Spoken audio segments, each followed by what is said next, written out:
Tortosa rebutja la moció de la vaga feminista per la interrupció voluntària de l'embaràs. Des de l'equip de govern remarquen que l'Ajuntament no té competències en la matèria. Aquesta és la notícia que obre l'informatiu d'este dimarts 6 de juliol, però tenim més notícies en titulars.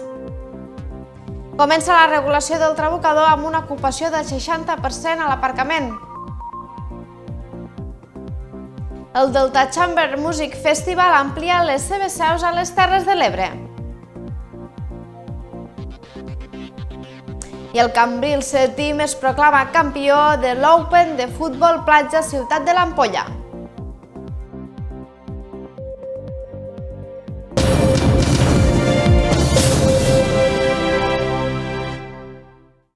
El ple de l'Ajuntament de Tortosa va rebutjar aquest dilluns la moció presentada per la CUP Tortosa, no té competències en la matèria.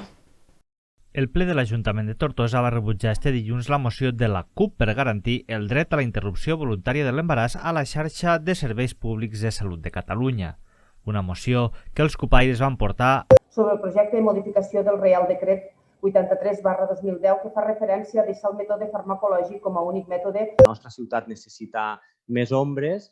El ple ordinari de juliol a l'Ajuntament també va aprovar els preus públics pels espectacles del Renaixement.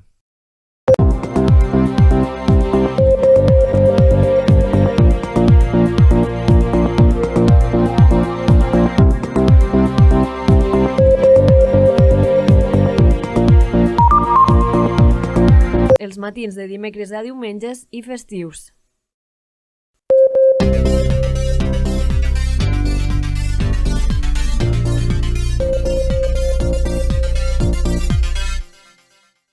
El Cambrils Team es va proclamar campió de la 23a edició a causa de la pandèmia.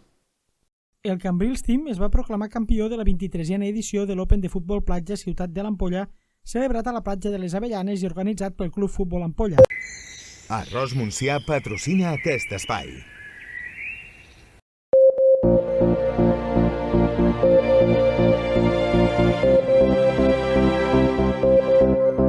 Moment ara per a la informació del temps. Bona tarda, Albert. Bona tarda, Cinta. Bona tarda als espectadors. Comencem en aquestes imatges al voltant de les 2:30 de la platja dels Alguers a l'Ametlla de Mar, direcció.